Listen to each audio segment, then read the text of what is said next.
días, compañeros y profesora. Me llamo Alexis Chap y acompañada de mi compañera Hiromi Ávila, Karime Cetina y Paola Filio.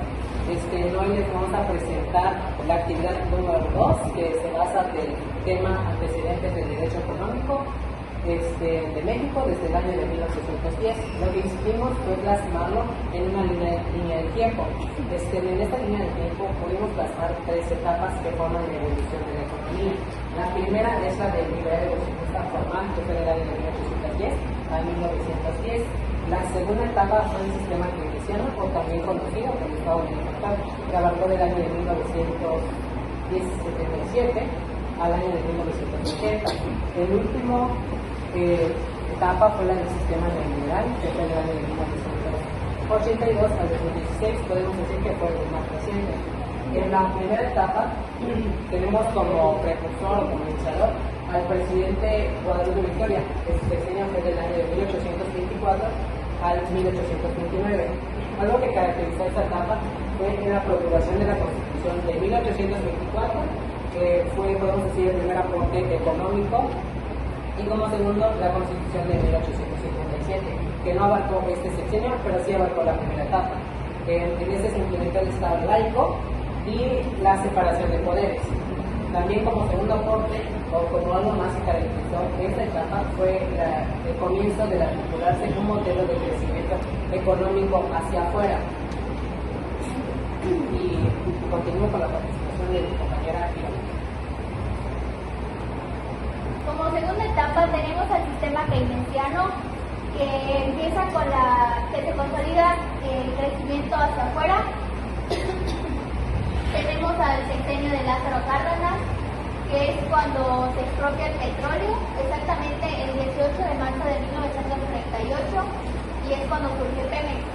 En el sexenio de Miguel Alemán, que abarca de 1946 a 1952, se promulga que impulsa la industrialización. Como tercer sexenio tenemos el de Díaz Ordaz, que va de 1964 a 1970, y en el año de 1965 Pemex crea el Instituto Nacional del Petróleo. Ahorita le cedo la palabra a mi compañera Karime. Pues yo les voy a hablar acerca siempre del sistema keynesiano, del sexenio del desarrollo estabilizador, de 1952 a 1970.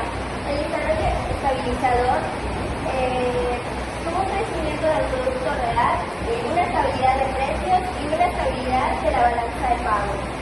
En el sexenio de Gustavo Díaz Ordaz, de 1964 a 1970, en 1965 Pemex crea el Instituto Nacional de Petróleo. En 1982, el país se encontraba en una crisis por consecuencia del sobreendeudamiento externo, y esto lo utilizaron para frenar la crisis. Utilizaron un implemento de cambio, una estructura o también llamado modernización económica. En el sistema neoliberal de 1982 a 2016, en el sexenio de Miguel de la Madrid comienza, que fue de 1982 a 1988, y en 1986 promulga la reforma constitucional que eleva la economía mixta. Le cedo la palabra a mi compañera Paola. En este mismo sistema neoliberal estuvieron el sexenio de Carlos Salinas, que fue de 1888 a 1994. En este mismo sexenio se suscribió en 1993 el Tratado de Libre Comercio con Norteamérica. Luego, en el sexenio de Ernesto Zedillo, de 1994 al 2000, hubo una transacción democrática con alteración pacífica en el poder. Esto provocó una devaluación del peso, mejor conocido como el error de diciembre, que ocurre entre 1994 y 1995. Al igual, en el mismo sexenio de Ernesto Zedillo, se fortalecieron las relaciones con Estados Unidos con la firma del Tratado de Libre Comercio. Luego, en el sexenio de Vicente Fox, del 2000 al 2006, se crearon reformas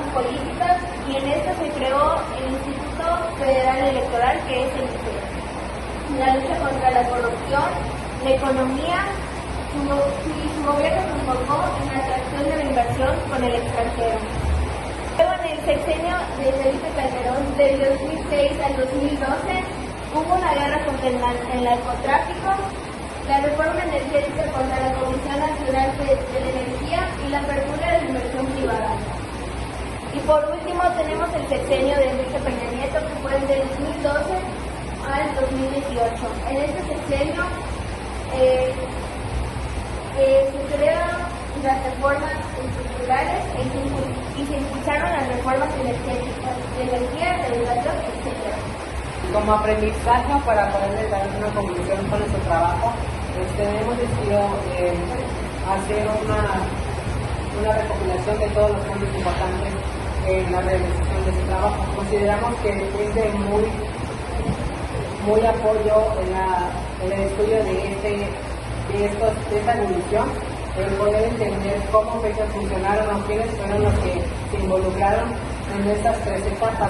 Y estamos hablando de varios presidentes en los cuales en sus sexenios o en su época de mandato, por ejemplo, se censuraron varias cosas o varios fenómenos que consideramos que fueron importantes para la evolución de la economía de nuestro país, como por ejemplo fue el implemento de las dos constituciones, las de 1824 y las de 1857, ¿no? Y también el desarrollo estabilizador, igual fue, por un lado, fue muy beneficioso para nuestra economía, pero luego se presentaron algunos casos en los que hubo un desequilibrio, pero ya luego fueron apareciendo nuevos modelos que a la vez vienen a cubrir los daños que dejan en la obra de algún sexenio de algún presidente, como es el caso de la modernización económica. Y sería todo. Gracias.